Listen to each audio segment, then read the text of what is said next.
이름은 김남숙입니다. 남쪽 나라라는 뜻이죠. 반갑습니다.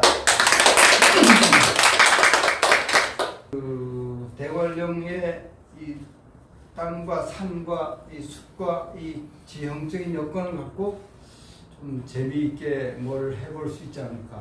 사회공헌 아니면 하여튼 뭔가 세상에 도움이 되지 않을까라고 해서 이 대관령의 두뇌길이라고 하는 컨셉을 만들기 시작했고요.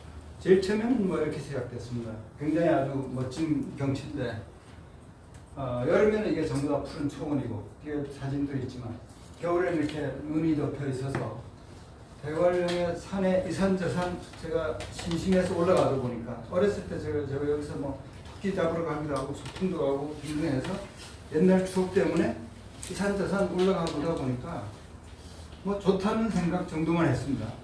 근데 어느 날 대관령에 이제 세컨하우스로 계시는 분들이 이런 얘기를 하더군요. 그 대관령에는 이제 용평 스키장이 있고 거기 골프장이 5개 있고 거기에 이제 세컨하우스로 계시는 분들이 약 4,000 가구 정도 됩니다. 우리나라 웬만한 부자들은 거기 세컨하우스가 다 있죠. 이분들은 주로 이제 스키 때문에 거기 있기도 하고 여름에 에어컨도 없고 모기도 없고 여름에 굉장히 아주 좋기 때문에 거기를 좋아하는 사람도 있고 뭐 그런 분들이 있는데 왜 모기가 없어요? 네, 해발 700m 이상 되면 이 모기들이 아마 별로 이렇게 생육하기에 적합하지 않은 것 같아요. 고산증에 걸려. 네, 약간 고산증? 우와 진짜로? 약간 저기 그런 산모기 같은 건 있어요. 근데 산모기가 그렇게 아주 뭐 사람을 괴롭힐 정도는 아닙니다. 산속에 들어가면 까만 모기가 있어요. 그거 아주 무식하게 생겼어요. 그런데 뭐 그 정도는 아닌 것 같고요. 어쨌든 간에 뭐 대부분 가정은 현재도 에어컨이 없고요. 에어컨 그 놓은 집은 약간 있긴 한데 거의 없습니다. 요즘에 약간 이제 지구 온난화가 되니까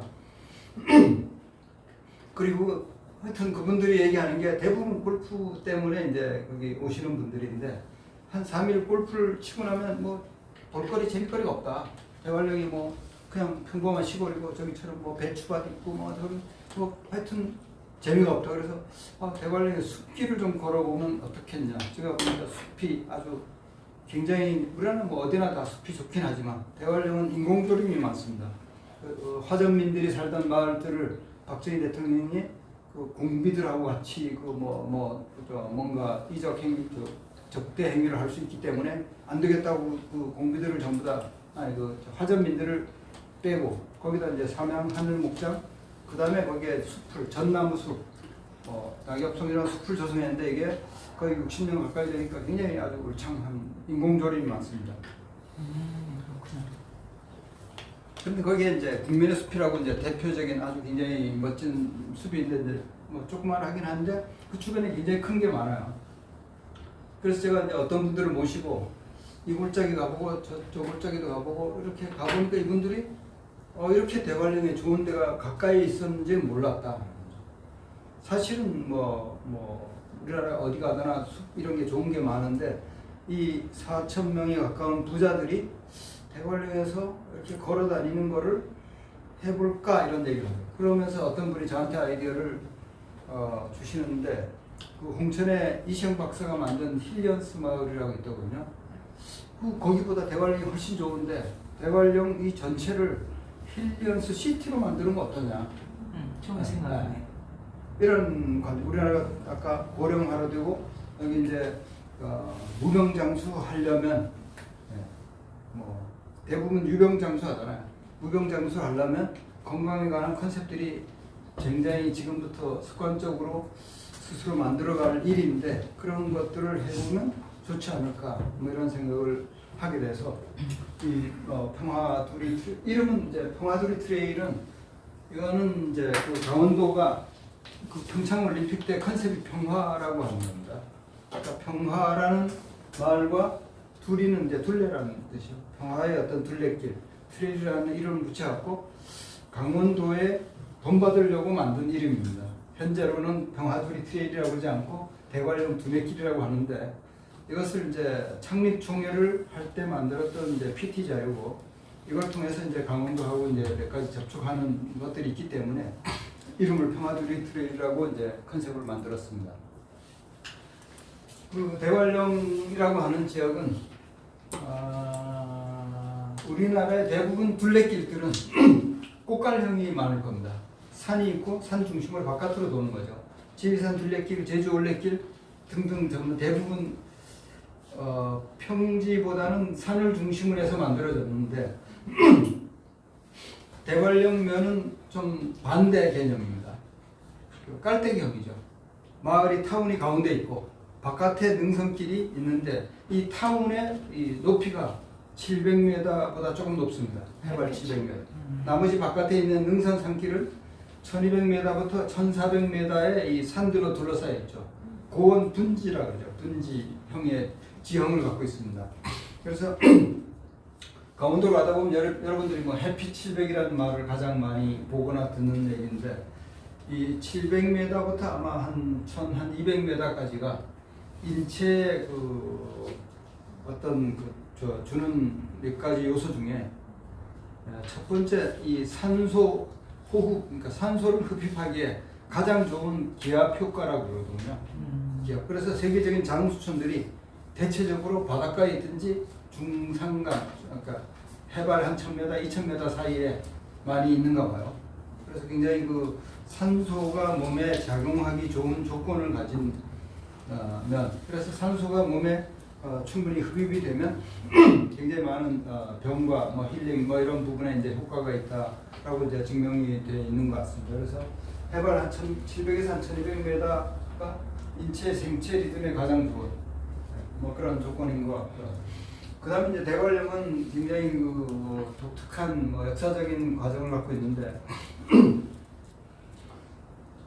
거의 한 1000년 동안은 사람이 살지 못하는 땅 이런 얘기가 있고 1000년 동안은 사람이 살기 최고 좋은 땅 뭐 귀하지 천년, 천하지 천년 이런 전해 내려온 말이 있습니다.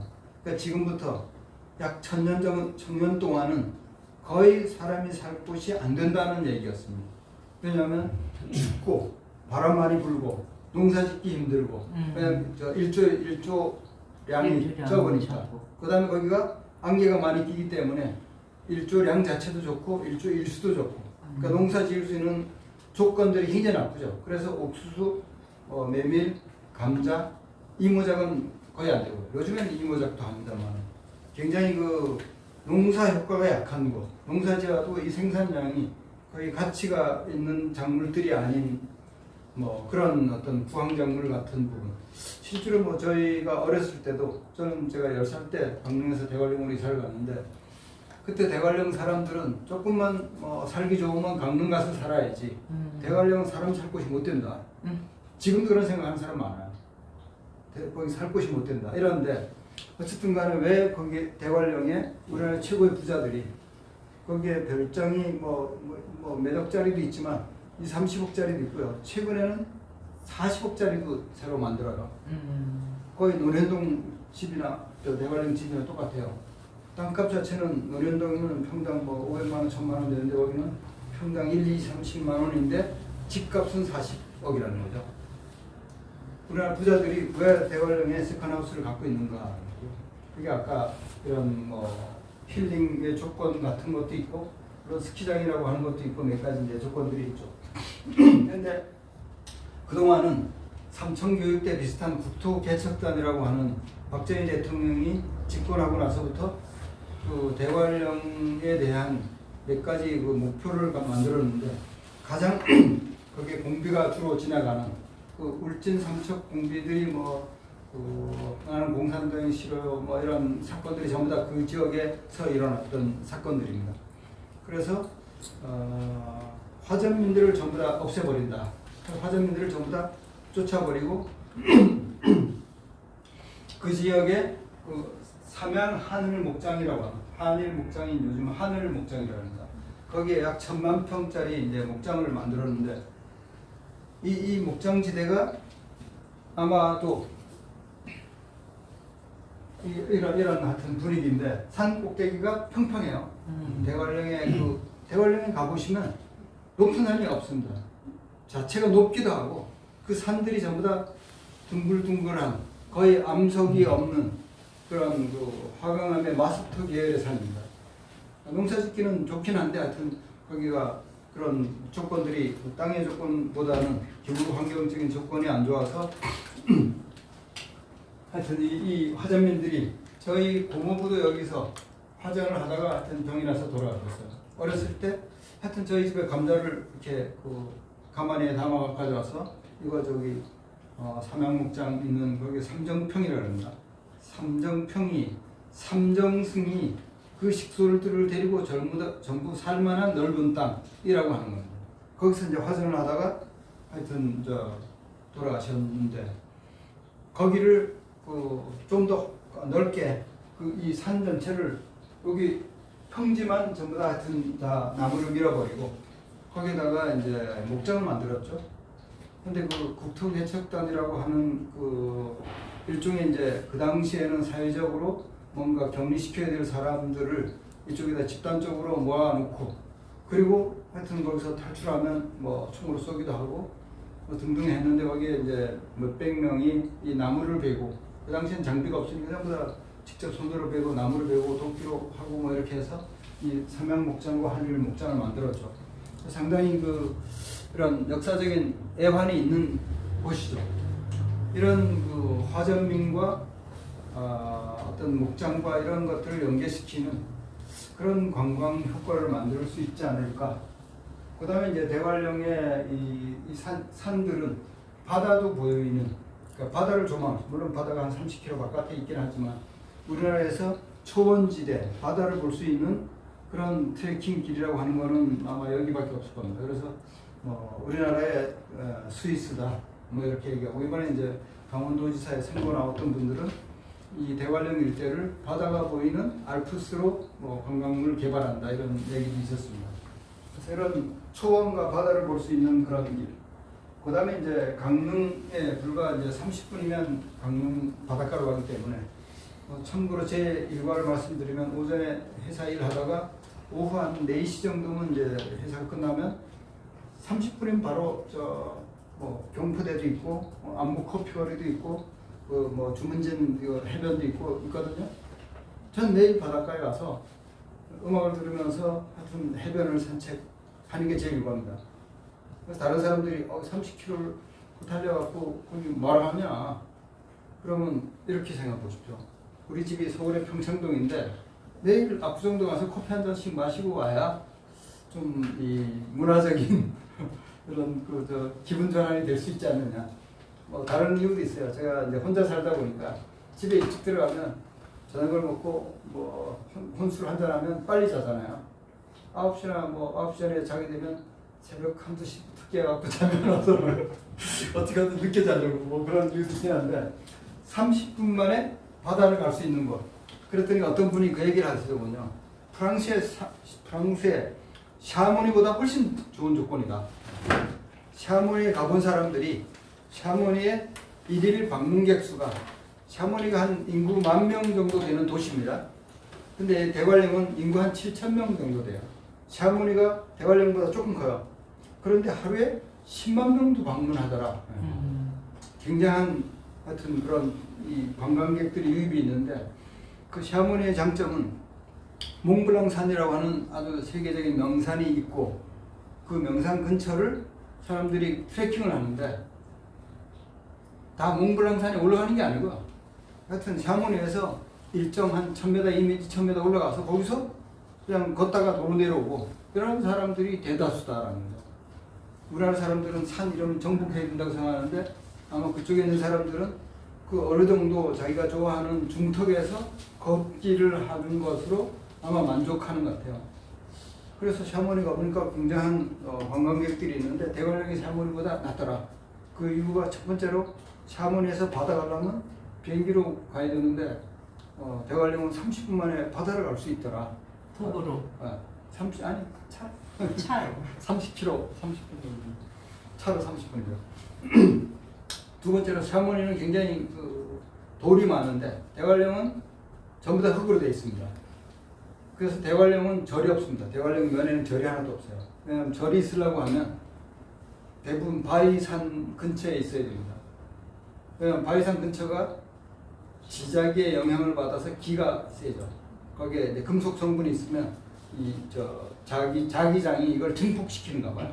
뭐 세도난가 뭐 거기도 그렇고 우리나라 저런 오대산 뭐 설악산 다 대부분 보면 이 암석 근처에 있어요.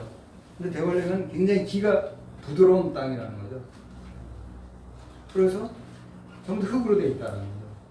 아무리 뭐 외국에 좋은 데를 가본, 그러니까 트레킹 길로 가본 사람들은 돌이 대체적으로 많은데 이 흙으로만 되어 있는 데는 그리 쉽지 않더라. 특히 뭐 밀포드라고 뉴질랜드에 가보신 분들은 밀포드 가보면 경치가 그냥 좋은데 웅장하고 아름답고 모든 것 갖췄는데 하여튼 걷는 날에 반 이상은 안개 속이고 그 다음에 대체적으로 하여튼 이 바위 언덕을 좀 지나가야 되는 뭐 그런 거 있는데 대관령은 그런 면에서 훨씬 좋더라. 이 이유는 그분들이 나이가 많기 때문입니다. 나이가 7, 80대니까 그런 웅장한 경관 이런 자연 경치보다는 부드러운 흙과 숲길을 걷는다고 하는 게 더 본인들한테는 낫다는 거죠.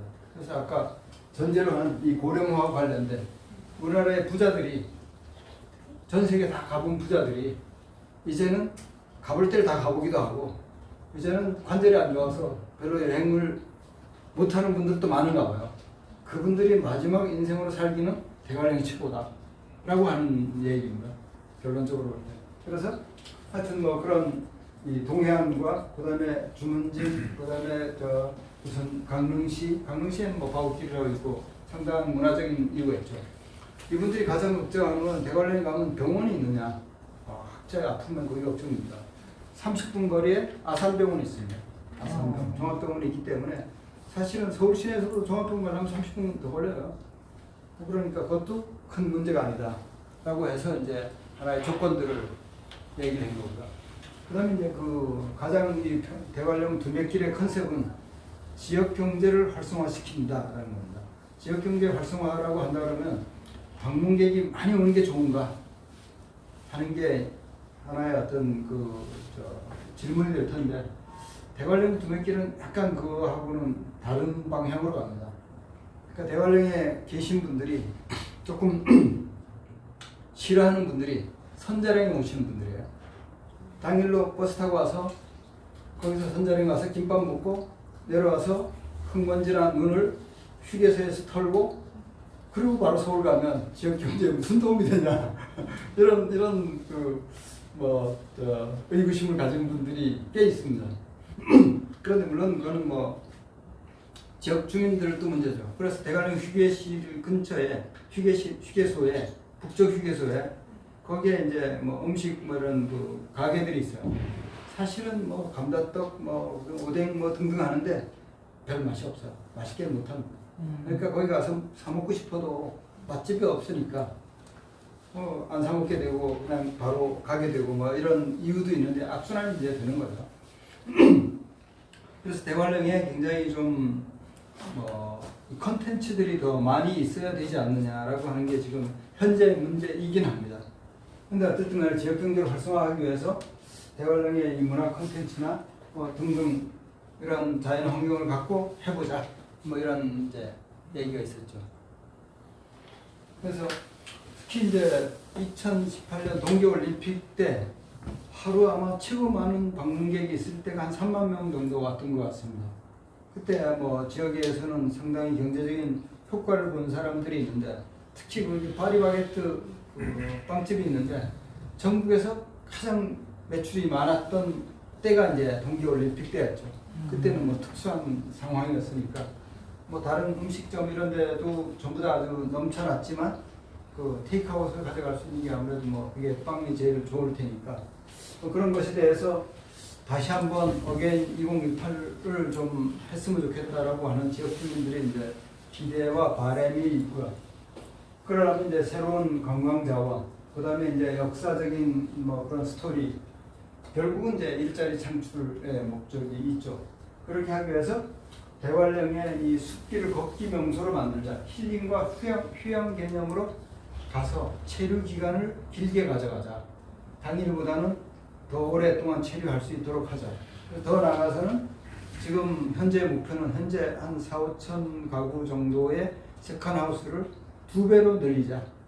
8천 내지 10,000 가구 정도의 세컨하우스를 만들면 이분들이 아무래도 자기 마음이 가는 곳은 물질이 있는 곳에 마음이 가죠. 자기 소유물이 있고 그럼 관리하러 가야 되니까 집이 있든지 뭐가 있든지 뭐 이러면 좀 더 되지 않겠느냐. 사실 뭐 제가 볼 때는 우리 시니어 블로그 협회하고 관련해서 생각한다면 아까 여기 뭐 양극화라는 얘기도 나오는데 우리나라의 많은 부자들이 그쪽에 와서 체류하게 되면 많은 일자리가 생기죠. 저도 뭐 지금 그런 일을 하고 있는데 이런 일들도 있을 수 있습니다. 제일 마지막에 포스터로 저를 설명하시겠지만 우리나라 이제 아주 부자들이 부자 중에 한 분 그런 분이 있습니다. 어느 뭐 재벌 사모님 같은 분인데 대관령에 자기 세컨하우스에 6개월 동안 살 텐데 6개월 동안 내 차를 운전해줄 운전기사를 좀 뽑겠다라는 거죠. 근데 월급을 6개월치 준 게 아니고 1년치 이상을 선불로 줄 테니까 해달라. 그런데 기사가 좀 수준이 높았으면 좋겠다. 좀 대화도 되고 좀 이러면 좋겠다. 실제로 이제 그런 분 한 분 고용된 부분이 있어요.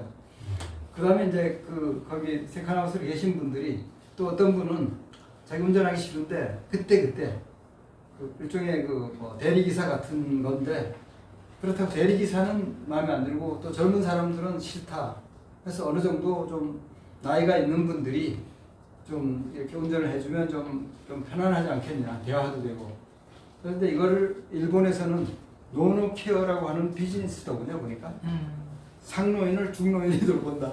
말하자면 7, 80대를 5, 60대가 이렇게 서비스한다. 이런 게. 그분들이 같이 어디 뭐 차도 운전해주고 같이 산에도 가고 심지어는 심심한데 와서 책 좀 읽어줄 수 없냐. 이런 요구들도 있다는 거죠. 하나의 앞으로 우리 시니어 블로그 협회가 사회의 공헌을 뭐 단순하게 우리가 어떤 시간, 돈, 에너지를 하는 데 있어서 이게 순환 구조가 만들어질 수 있는 구조가 그런 게 아닐까라는 거죠. 그래서 이제 그런 앞으로 일자리에 관한 부분이 두메길에 굉장히 중요한 우리 관점 중에 하나입니다. 그래서 이걸 기대 효과를 본다면 이제 올림픽이 지났지만 올림픽의 후광 효과로서 계속적으로 아까 힐리언스 시티가 되게 하는 그런 과정으로 가보자. 그렇게 해서 우리나라의 많은 실제로 현재도 대관령 면에는 전세 월세 하나도 없습니다. 너무 수요가 많아서 다 매물이 없어요. 그러니까 매매는 약간 있는 정도고 그리고 새로 아파트를 계속 좀 짓고 있고 아까 전용 콘도 같은 그런 것도 짓고 있고 굉장히 거기는 건축붐이 많이 일어나고 있습니다.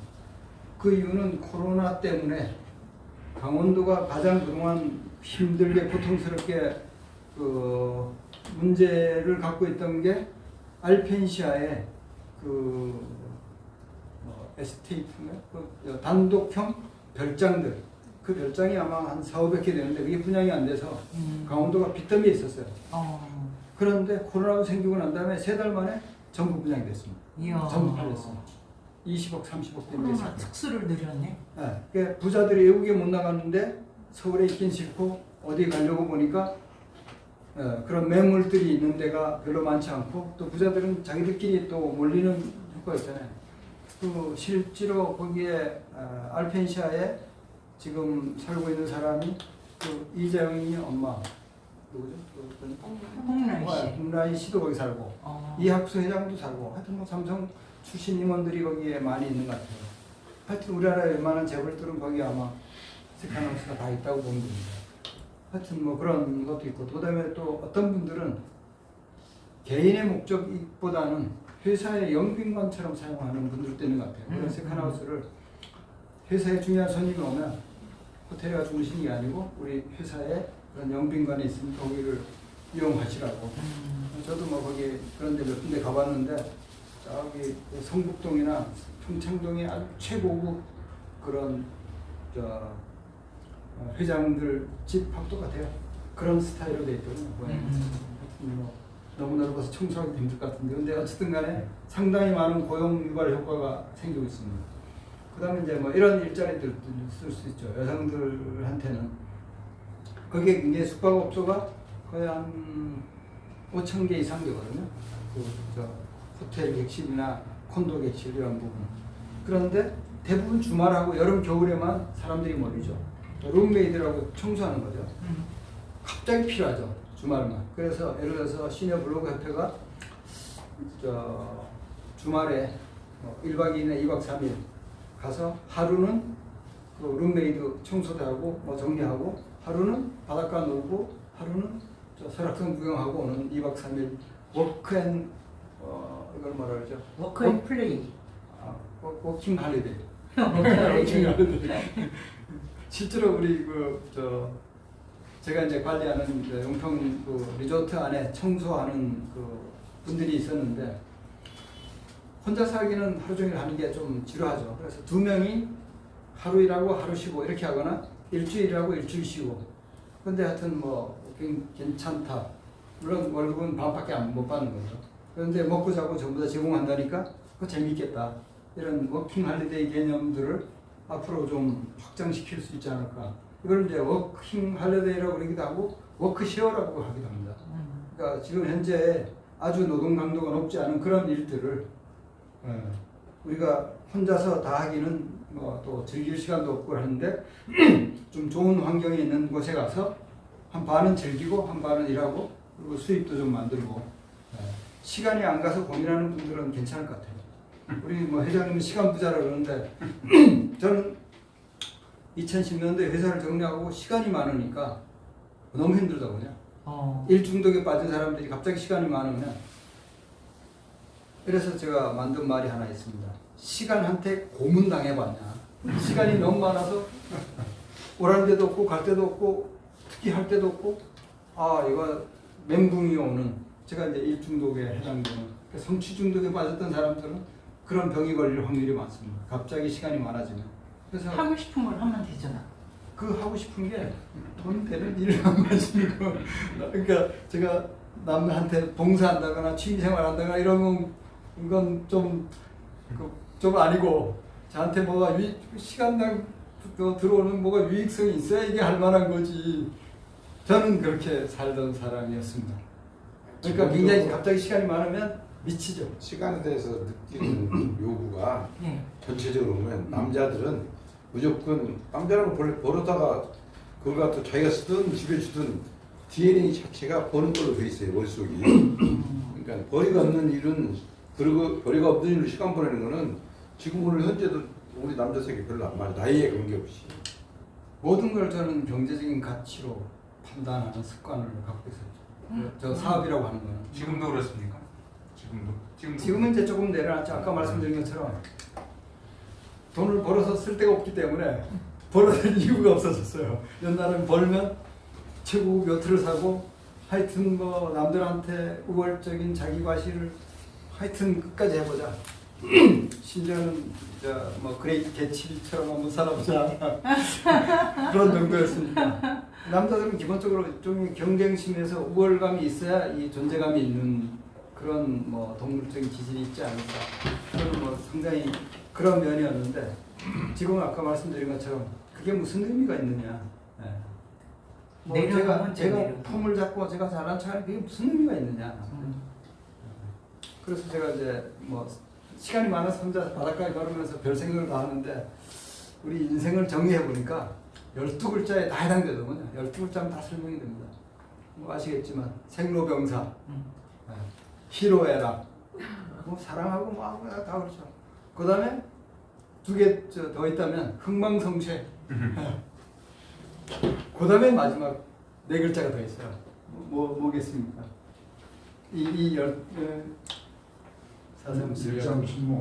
일장춘몽.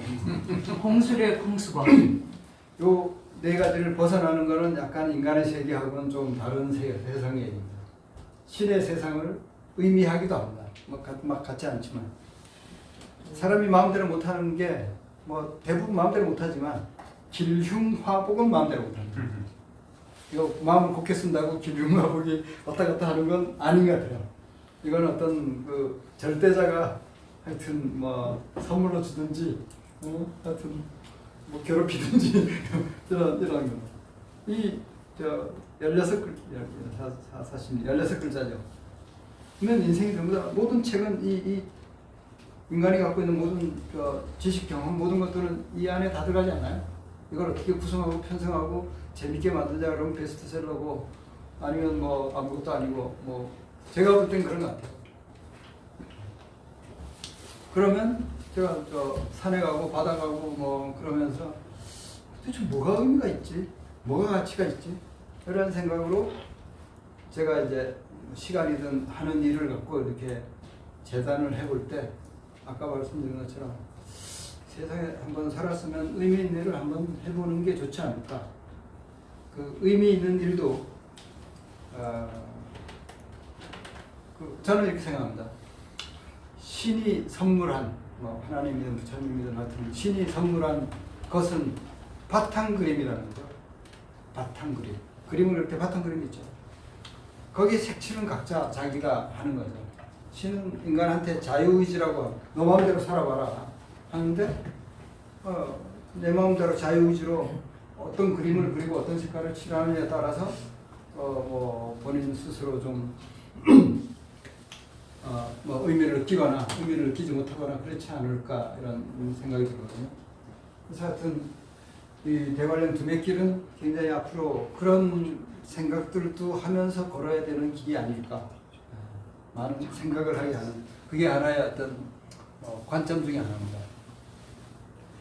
지금 뭐 계획이긴 한데 실제로는 이제 전부 다 확정이 됐는데 전체 둘레길은 200km에서 300km까지 만들 수 있습니다. 둘레길도 있고 그 내선, 외선 뭐 이렇게 교차되는 길이 있는데 그 중에서 이제 나중에 설명드리겠지만 주문진에서 진부로 가는 어물전들이 다니던 길이 있습니다. 대관령을 넘나드는 길이 한 3개 있는데요. 주문진에서 진부, 봉평, 장평으로 가려면 메밀꽃 필 무렵 그런 장터로 가려면 강릉 쪽으로 오면 돌아갑니다. 강릉으로 내려갔다가 다시 가요. 그러니까 바로 백두대간을 넘어와야 되는데 그게 지금 삼양 하늘 목정을 관통하는 그 어물전들의 길이 있습니다. 지금도 그 길 그대로 다 있어요. 뭐 얼마 전까지는 사람이 다니던 길인데 지금 삼양 하늘 목장이 이제 자기네들 관리권으로 맡고 있고 그 다음에 이제 그 어물전 길에 대한 이 기업들이 희미해지고 있는데 여러분들이 대관령 하면 생각나는 음식이 황태 있고 또 하나 더 있어요. 오삼불고기가 있습니다. 오삼불고기가 만들어진 이유가 주문진에 이제 그 어물전들이 이제 오징어를 짊어지고 이제 그 진부장, 저 대화장, 봉평장에 팔러 가다가 여름날에 대관령을 넘어서 지금 대관령 면에 어떤 그 창리라고 하는 마을에 주막에 와서 이거를 풀어보니까 이게 뿔긋뿔긋하게 이렇게 약간 색깔이 변해 있다는 겁니다. 야, 이거를 팔 수가 없을 것 같은데 이거 버려야 되나 뭐 고민하는데 마침 그 동네가 멧돼지 사냥을 가장 많이 하는 지역. 멧돼지가 이제 황병산연산이 굉장히 멧돼지가 서식하기 좋은 이런 환경을 갖고 있어요. 지금도 멧돼지 많습니다. 그래서 멧돼지 사냥을 하고 그 기름덩이하고 뭐 이런 것들을 아마 말려서 이렇게 걸어놓은 걸 보고 버리긴 아까우니까 이걸 볶아 먹어볼까 이런 어떤 그 주막의 주모의 아이디어였던 것 같습니다. 그래갖고 오징어하고 멧돼지 고기를 볶아 먹으니까 엄청 맛있었다는 거죠. 그래서 오삼불고기가 오징어 삼겹살 이렇게 오징어 돼지고기인데 하여튼 뭐 그렇게 됐죠. 그래서 오삼불고기 먹으면 안 되겠네요. 지금은 싱싱도가 떨어져. 지금은 싱싱한 걸로 하는데 옛날에는 그때는 생긴 이유는 그렇다는 거죠. 버리기 아까워서 이렇게 볶았는데 맛있더라. 이렇게 돼서 오삼불고기 생겼는데 이 양반 맛이 맞나 안 맞나 보려고 내가 실제로 오삼불고기 굴복을 탐방을 해가지고 탐방 교육 카페 이런 게 있어요. 오삼불. 그렇죠. 그것도 한번 보여드려야죠.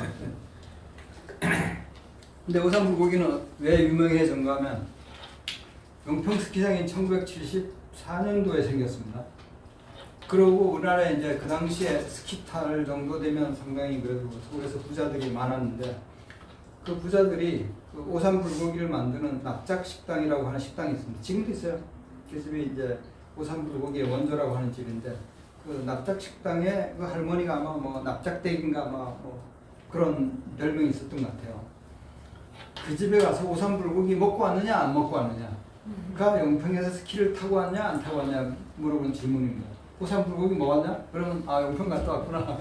용평 스키 타고 왔구나. 이렇게 이제 설명되는. 그래서 오삼불고기가 전국적인 이제 음식이 된 이유도 어떤 그 대관령의 그 얽힌 길에서 생긴 일이죠.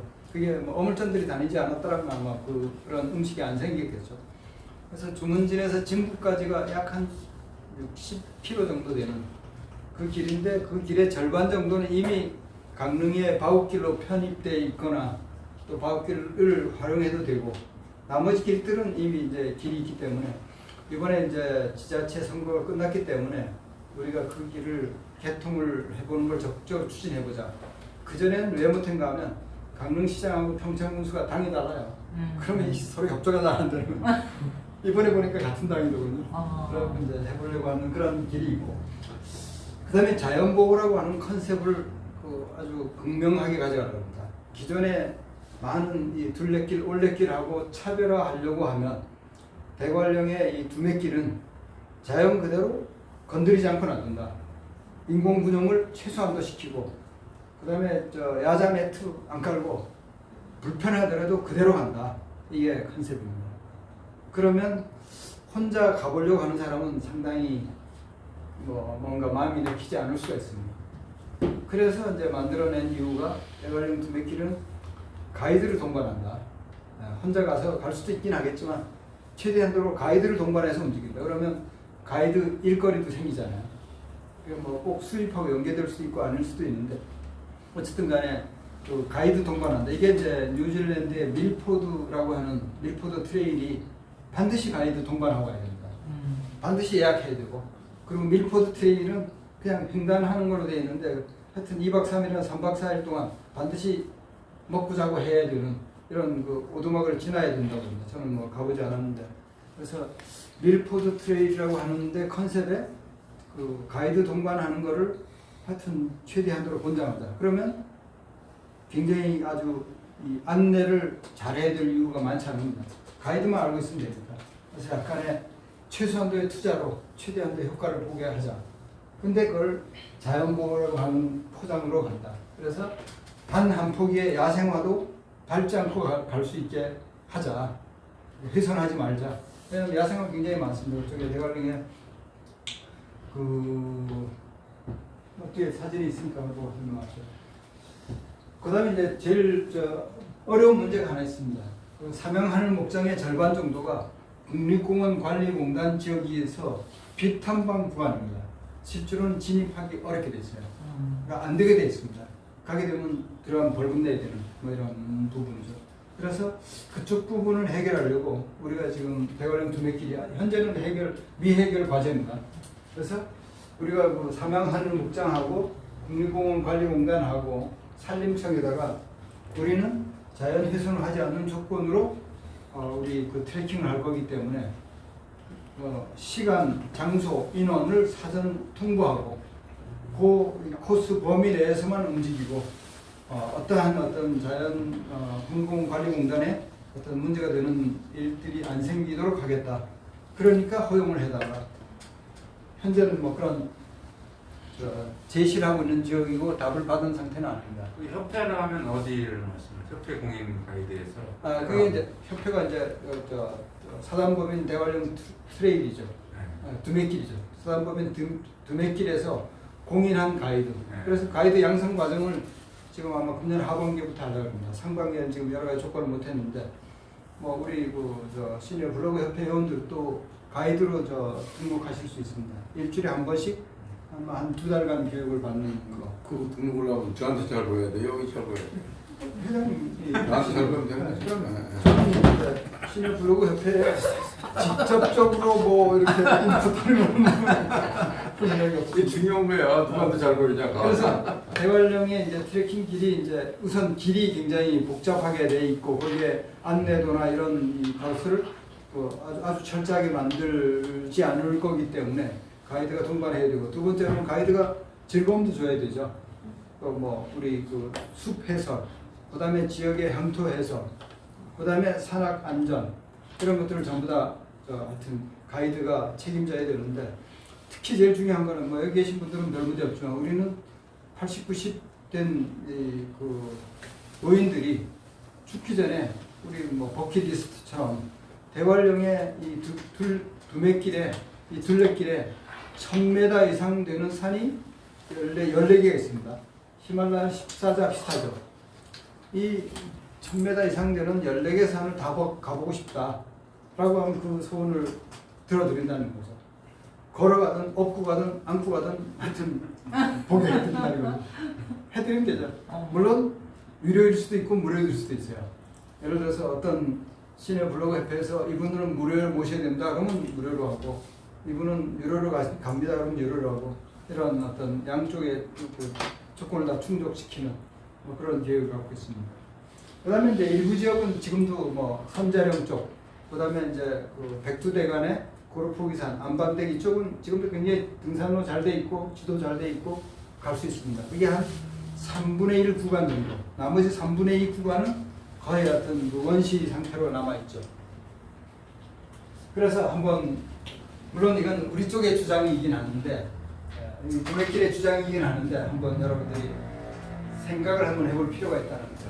제주 올레길, 지리산 둘레길, 강릉 가옥길, 그 다음에 외국의 밀포드 트레일 하나 빠져 있는데 일본의 마스야마 트레일이라고 하는 게 있어요. 그거는 이제 뭐 아직은 저희들이 좀 확인을 안 한 상황이라서. 그 다음에 대관령 이 두메길 중에 조건들을 본다 그러면, 뭐 올레길은 이제 아름답고, 지리산 둘레길은 뭐 평생명, 뭐 바우길은 역사 문화 뭐 있고, 길이가 하여튼 200에서 한 400km.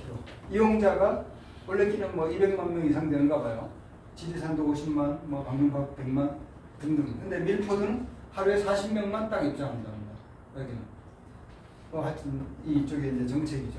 그래서 어떤 조건들을 가졌느냐. 첫 번째, 바다를 보면서 걸을 수 있느냐. 물론 바다를 가까이서 보거나 멀게 보거나 이게 약간 다르긴 한데, 제주 올레길은 바닷가에 많이 있죠. 지리산 둘레길은 별로 없을 거고요. 강릉 바우길도 뭐 해파른 길은 바닷가에 일부 있고, 밀포드는 아마 그 해안 쪽으로도 뭐 있고 아마 산 쪽으로 있는 것 같아요. 대관령 우리 저 두메길도 바다를 볼 수 있는 길이다. 그 다음에 숲이 있느냐. 제주 올레길은 숲이 별로 많지 않은가 봐요.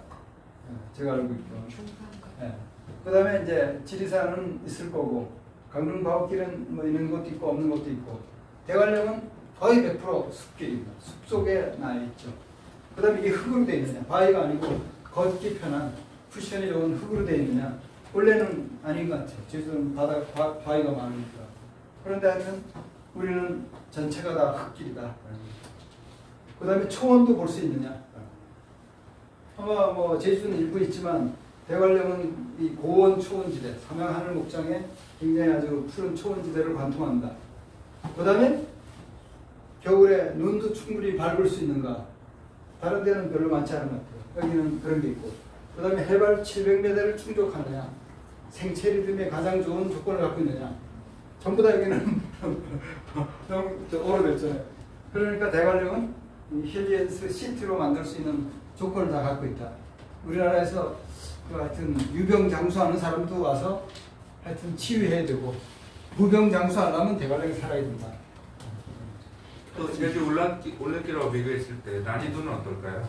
난이도는 대관령은 굉장히 낮아요.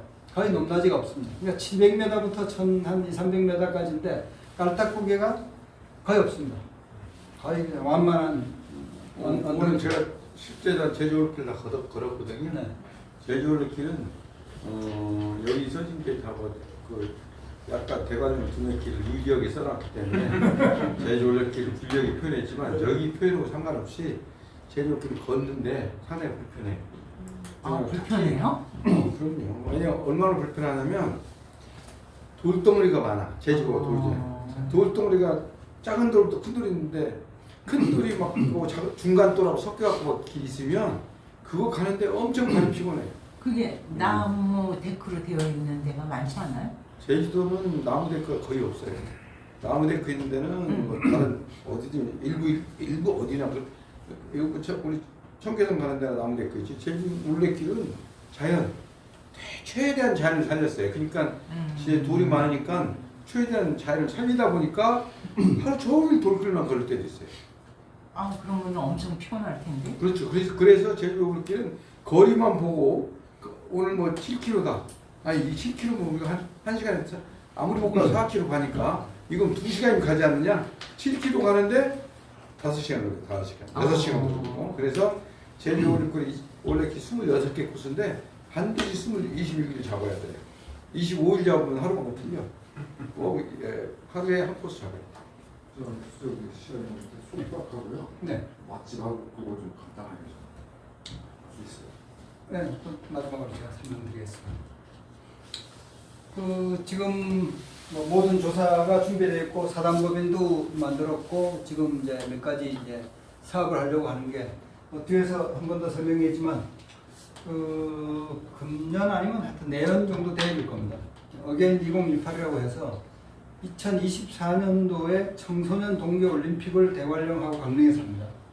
강원 올림픽이라고 하는데 그때의 붐 조성을 하기 위한 그런 방법 중에 하나로 5,000명이 참가하는 트레킹 대회를 한번 해보자.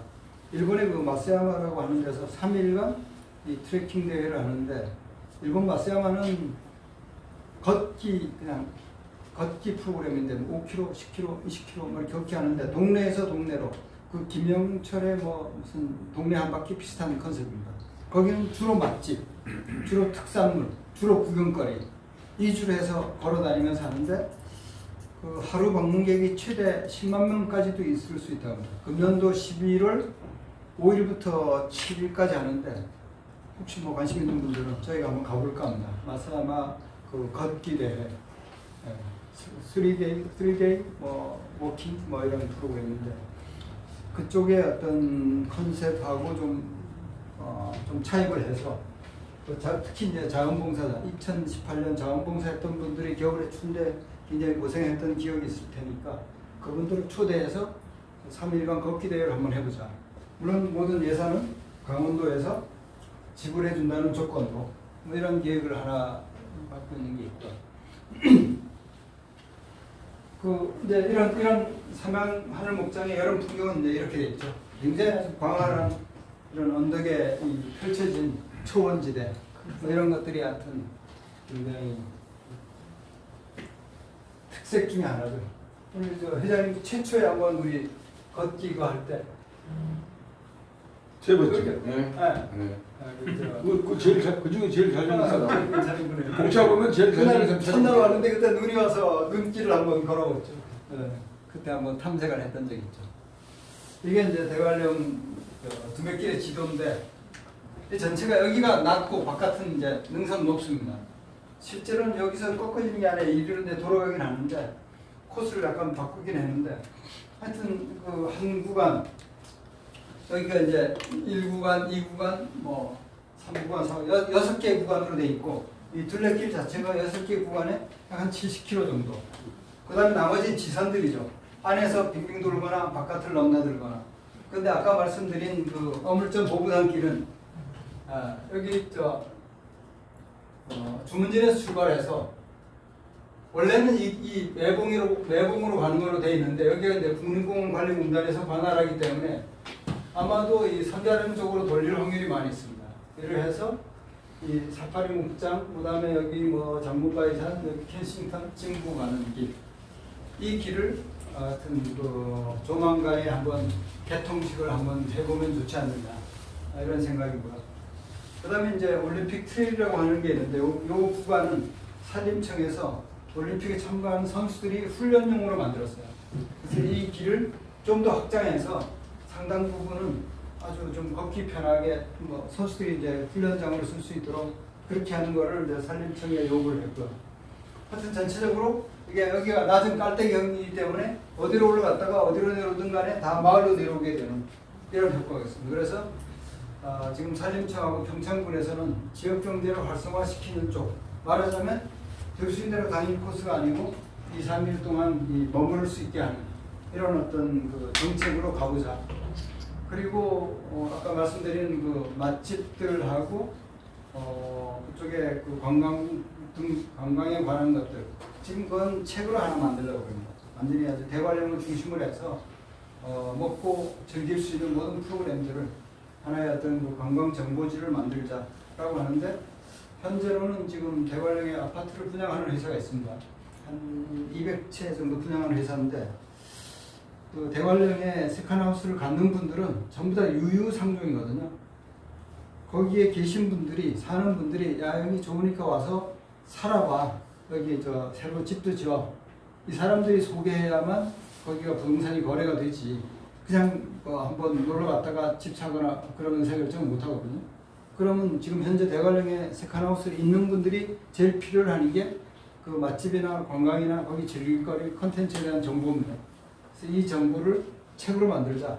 아마 우리 그 회장님이 잘하면 아마 금년 중으로 의뢰를 받을 걸로 생각이 됩니다. 그 책을 만드는데 예를 들어서 음식점 뭐 한 100개, 뭐 150개, 뭐 200개, 그 다음에 거기 관광지. 여러분들이 뭐 관광 안내 프로그램 보시면 알겠지만 뭐 현장 가서 취재하고 사진 찍어야 되잖아요. 맛도 먹어보고 돼요. 그런 어떤 그 일종의 컨텐츠를 만드는 일들을 굉장히 단시간에 만들려면 많은 작가들이 투입되어 있습니다. 그래서 그 작가들이 가서 현장에 가서 취재해서 그걸 글로 만들면 바로 나중에 책으로 인쇄해서 그 아까 아파트 분양 회사에서 책 한 권에 10,000원씩 사라. 저희가 이제 이렇게 만들 생각으로 되어 있습니다. 그래서 뭐 이 부분은 이제 일단 끝내고. 그 작가에 끼려면 그 사람들도 나한테 잘 보여야 되네. 그건 뭐 회장님이 결정하셔야 될 내용으로 보니까. 그다음 두 번째 슬라이드가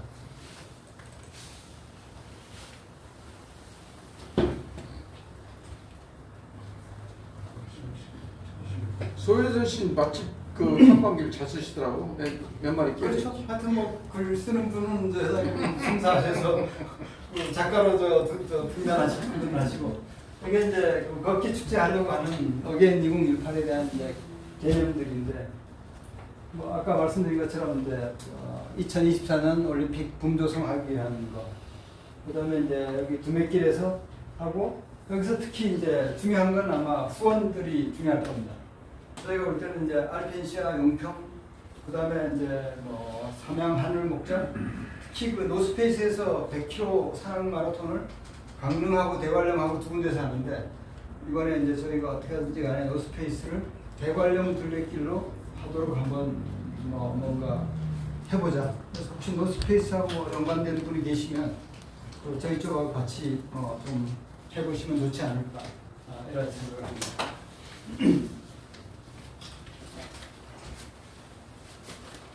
여기서 대관령까지는 얼마나 걸려요? 시간이요? 여기서 저 청량리역에서 KTX로 1시간 15분이면 진부로 가고요. 그 다음에 그냥 차로 가면 2시간 반, 천천히 가면 3시간.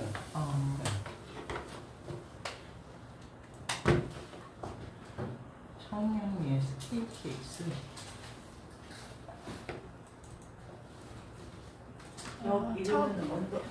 현재부터 하세요. 편집이요? 현재부터. 현재. 두 번째. 그걸?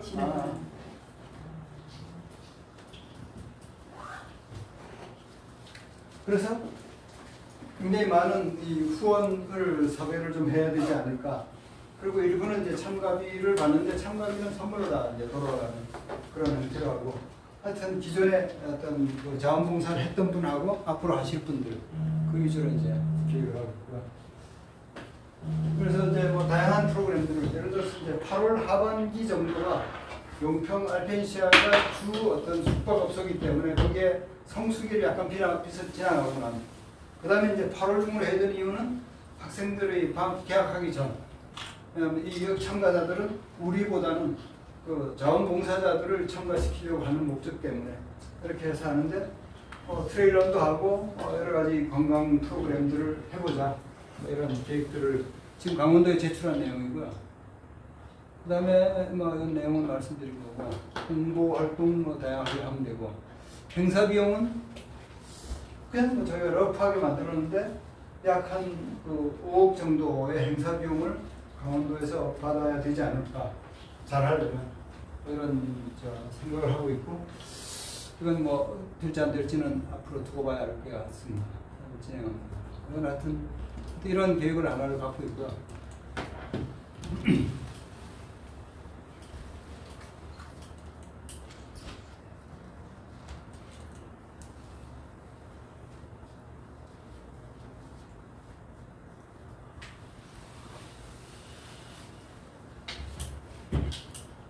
지금 방금 안내하신 그 걷기 축제는 네. 저희 하고는 별로 연관성이 없는 건가요? 그거는 이제 뭐 앞으로 회장님하고 이제 뭐 관련 좀 만들어 봐야 되는데 어쨌든 간에 모든 모든 관련이 깊어요. 왜냐? 어, 아무리 좋은 상품도 사람이 와야 되잖아요.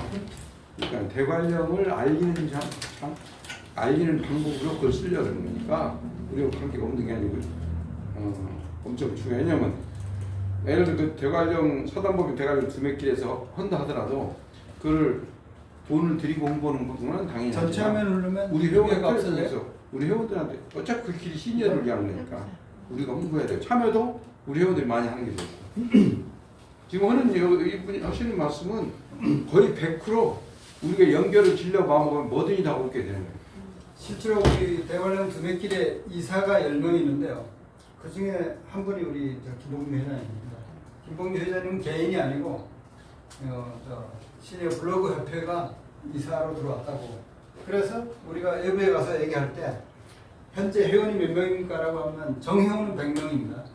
1년에 3만 원씩 연회비를 내는 정회원은 100명인데 전체 회원은 2,300명입니다. 2,000명. 현재 우리 회원이 2,451명이에요. 현재 2,700명. 2,451명이라고 되다 보면 돼요. 실제로. 예. 이게 실제 지도입니다. 아까 만든 지도는 제가 그냥 약간 그림으로 만든 거고 명함 쓰고 뭐 어디 PT하기 좋게 만든 건데 약간 이 위아래로 고구마형으로 되어 있죠. 이 동서로 약간 한 15km, 남북으로 한 30km 이 정도 되는 하나의 보원 분지죠. 그리고 여기 하얗게 보이는 것이 전부 다 마을이고 이게 검게 보이는 게 그 숲으로 된 산으로 돼 있고 그래서 이제 동쪽의 산들은 전부 다 바다가 보이고 여기는 그 안반대기 알죠 여러분들이 그 별 보기 하는 저기가 안반대기인데 저 지금 사진 쪽이 그게 이제 동쪽 하단부 여기 하얗게 보이는 여기가 이제 안반대기고 그다음 이게 전부 다 백두대간으로 이제 형성이 되어 있고 서쪽으로도 이렇게 산들로 둘러싸여 있는 이런 어떤 지형을 갖고 있고요. 그리고 그 주문진에서 오는 길은 여기서 지금 희미하게 보이는데 여기 해서 하여튼 여기 진부까지 가는 요 길이 가장 그 하이라이트가 아닐까. 근데 그 길은 실제로는 그 백두대간을 올라가는 길은 약간 가파르기 때문에 가파르기보다는 완만하게 내려가고 완만하게 올라갑니다. 내려가는 데는 뭐 관절 두면 무리가 없는데 올라오는 길은 계속적으로 올라와야 되니까 그래서 이제 젊은 분들은 이제 주문진에서 진부까지 다 오고 좀 나이가 드신 분들은 선자령 정도에서 출발해서 진부까지 가고 뭐 이러면 굉장히 좀 뭐 관절에 무리가 좀 없지 않을까. 이게 이제 실제 지도에 해당되는 겁니다. 오대산이 어디라고 그래요? 지금 열차를 검색해 보니까 네. 진부 오대산이라고. 네, 진부 오대산역이죠. 여기가 진부 오대산역입니다. 여기서 이제 우리 저 대관령 명까지는 한 15km, 한 15분 떨어져 있습니다. 저는 주로 이제 차를 진부 오대산역에 놔두고 KTX 타고 서울에 갔다가 오늘 저녁에도 KTX 타고 진부 오대산역에 가서 제 차를 갖고 집으로 가죠. 차로 15분 가는 거예요? 네? 그러니까 운전하고 15분 가는 거리예요? 네, 운전하고 15분 거리입니다. 거리는 15km고 15km면 한 15분 거리거든요. 이쪽은 전대로 이제 강릉 쪽인데 이런 지형을 갖고 있죠. 실제로 이제 오대산은 여기가 이제 오대산쯤 되죠. 이 안이. 월정사가 아마 이 안에 좀. 숙박은 어디서 해야 돼요? 저 대관령 안에 들어가서 이제 진부에서 해야 돼요. 진부에서도 되는데 대관령 안에 용평 알펜시하고 호텔이 한 5개 있고요. 민박도 있어요. 네, 그다음에 펜션들 무지하게 많고 민박도 있고 하여튼 뭐 하룻밤에 한 3만 원부터 시작해서 다 있습니다. 그 호텔도 요즘에 굉장히 싸죠. 여러분 그 호텔 앱에 들어가서 하면 굉장히 그 싼 방들이 많이 있습니다. 그리고 맛집들은 이 대관령 마을에 이제는 뭐 어느 정도 충분히 있습니다. 뭐 물론 대부분 저 고깃집들이 많고 뭐 메밀국수, 고깃집, 보쌈 불고기, 황태 뭐 이런 게 있지만 최근에 이제 생선 요리도 괜찮은 집도 있고 그다음에 이제 뭐 감자, 웅심이 뭐 등등 이런 요리들도 있고 강원도 특산 요리들이 이제 대체로 있고 그 예를 들어서 주문진 보부산길을 앞으로 저희가 활성화한다면 주문진은 이제 해산물 위주의 어떤 요리고 그다음에 여기 대관령 올라가기 전에 여기 마을이 사천 사기막이라고 하는 마을인데 사천 마을인데 거기가 한과로 유명합니다. 한과에 바지를 뭐 이러는데 그다음에 이제 대관령으로 오면 이제 뭐 황태, 오삼불고기, 뭐 고길 뭐 등등 이렇게 산촌 요리 등이 있고 저 진부는 이 저거로 유명하죠. 산채백반, 산나물, 그다음에 뭐 그런 관련된 요리들. 그래서 실제로 이제 일본의 마사야마 같은 컨셉으로 저희가 3일간 이 트레킹 대회를 한다 그러면 각 마을의 맛집들을 최대한으로 하여튼 잘 이렇게 홍보를 하고 그 지역 번영회에서 그런 것들을 잘 이렇게 정비해서 갔더니까 별로 맛도 없는 거 같고 뭐 비싸기만 하고 뭐 이러면 이제 안 되는 거. 그건 그 번영회 지역 상권들이 저희들이 앞으로 살아가려면 첫 번째 오는 손님부터 감동시키지 않으면 다시 기회가 없다라고 하는 생각으로 하지 않을까. 요즘엔 뭐 젊은 사람들이 굉장히 그런 면에서는 아주 뭐 잘하는 것 같아요. 대관령도 굉장히 젊은 친구들이 의욕적으로 잘해보려고 하는 사람들이 많아서 제가 볼 때는 뭐 그런 것들을 잘 만들어가지 않을까 이런 생각입니다. 강의를 반에는 끝내야 되니까 그렇죠. 제가 클로징 멘트를 한두 마디 해드릴게요. ESC. 마지막 하나 더 있는데 네, ESC. 빨리 하고 네. 제가 ESC. 클로징 멘트를 한 1, 2분 하나 더 하시도록 해줘요. 있는데 ESC 누르시고 여기 밑에 끝에 ESC 이거 보이는데 키보드. 키보드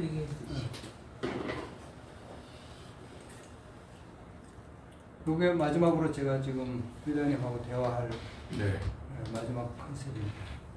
글쎄 그걸 안 꺼내셔서 네. 나 오지 말았는데 이건 실제로 제 사진입니다.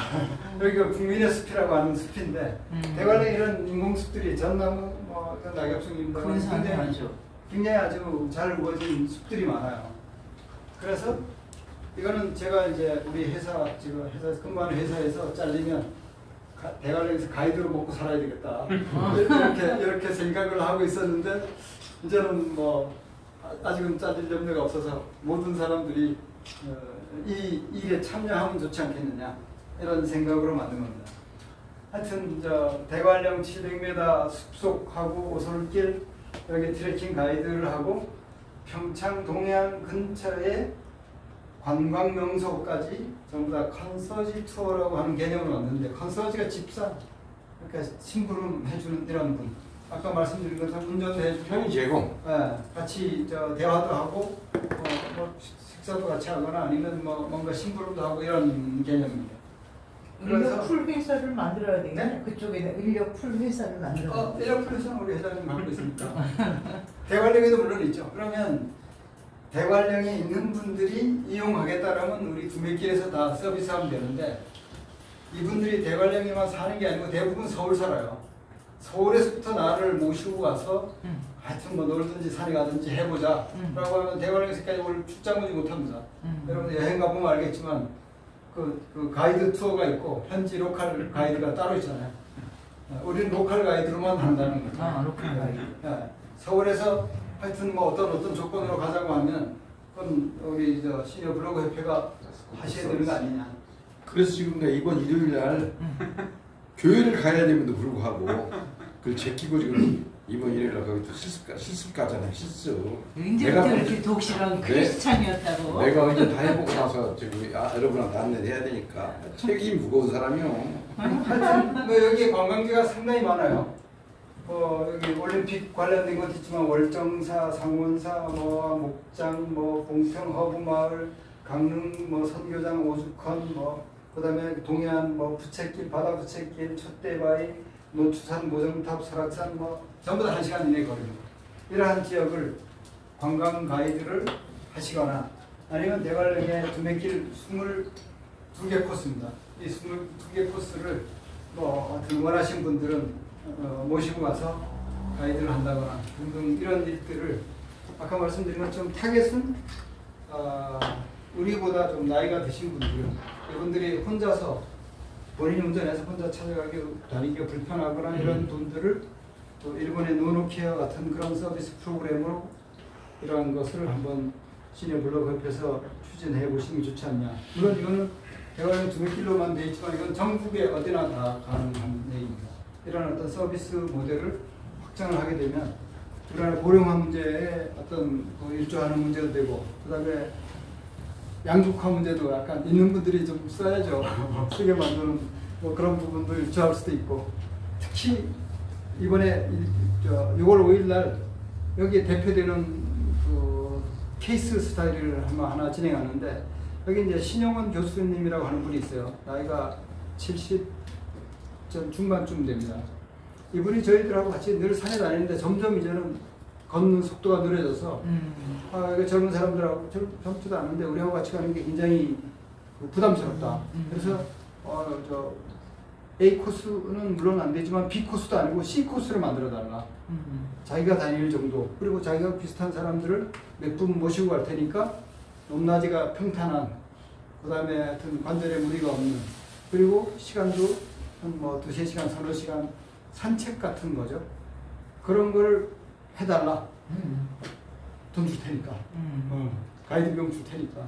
그분이 실제로는 저하고 같이 산에 많이 다니면서 늘 저한테 상품권 주고 하여튼 뭐 뭘 자꾸만 주더라고요. 그래서 아유 저는 뭐 그냥 우리 모시고 다니는 즐거움이 있습니다라고 하니까 이거는 계속 하려면 받아야 됩니다.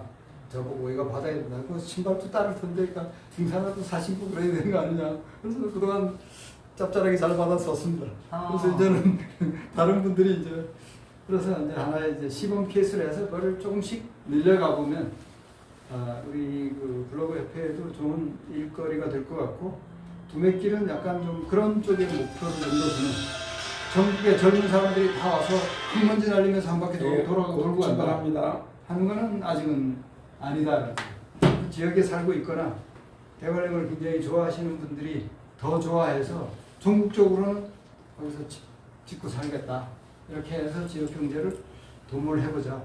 그런데 하여튼 그런 안내하고 이 서비스하는 분들은 대관령 직접 하는 게 아니고 뭐 시니어 블로그 협회에서 관심을 가져줬으면 좋겠다. 저한테 지금 영업하는 거죠 지금? 네, 이것으로 제 영업 관한 얘기를 마치겠습니다. 앞으로 미래는 시니어들에게 어떻게 행복하게 해줄 수 있냐가 우리나라 경제 발전에도 엄청 비중이 커요. 그렇죠. 그런데 우리나라뿐만 아니라 세계적으로 시니어가 되면 전부 다 시골에 살던 사람들도 대도시로 모여. 현재 서울 인구가 1000만 명이라고 치면 1000만 명의 구성비를 세월이 가면 갈수록 시니어 인구가 늘어나. 아니 그 전에는 반대 아니었어요? 그 옛날 얘기하고 지금 다 시간이 없으니까 질문하지 마요. 시니어 늘어나. 근데 서울에 모이는 시니어들은 돈도 다 많은 사람들, 가면 갈수록. 그래서 이 사람들이 행복하고 건강하고 돈을 쓸 수 있도록 해주는 비즈니스를 사실상 우리밖에 할 데가 없어. 그런데 아까 지금 말씀하신 모든 게 서울에서 KTX로 1시간 10분이면 도달하는 데 있어. 아까 제주도 올레길이 아무리 좋은 뭐고 해파람길이 아무리 좋은 뭐고 여기 저기 뉴질랜드 무슨 길이 알포드 길? 무슨 길? 밀포드 길? 네. 뭐 지리산들 그 모든 길이 다 서울에서 너무 멀어. 근데 지금 사실 제가 여러분한테 우리 상임사님에서 자세히 설명을 안 했지만 대관령 두메길이죠. 우리 갑자기 이름이 생각이 안 나. 김남국 부회장님이 정열과 열성과 인맥으로 기초를 닦았고 구상하고 있지만 실제로 이걸 터뜨리게 하는 거는 내가 상당히 영향을 미쳤다고 봐요. 아까 말한 대로 저기 해파람길 걷는데 거기 와서 회한사나 10만 원짜리 사줘가지고 내가 엮였는데 사실 엮인 게 아니고 정말 고맙게 생각해요. 내가 시니어 블로그 운동을 하고 있지만 블로그란 단어 아는 사람 서울 사람밖에 별로 없어. 시골에 몇 명 있을 뿐이야. 결국 서울 사람들의 시니어 시절을 어떻게 행복에 이끌어주느냐가 어떻게 보면 저 개인적인 소명의식 같은 건데 그거를 멀리 있으면 뭐해. 대관령 가깝게 있는데 그걸 대관령이 가깝게 이게 좋고 가치 있는 길이고 앞으로 개발해서 잘 하는 게 우리들의 건강과 일자리까지 이게요 잘하면 지금 했지만 노노케어로 우리가 행복하면서 나도 나중에 거꾸로 받을 수 있는 노노케어 쿠폰 시스템으로 발전시킬 수도 있고 그런 여러 가지 컨셉을 주고 현지에서 직접 실행할 수 있고 그런 추진을 해주고 계셔서 이 자리에 공개적으로 감사합니다.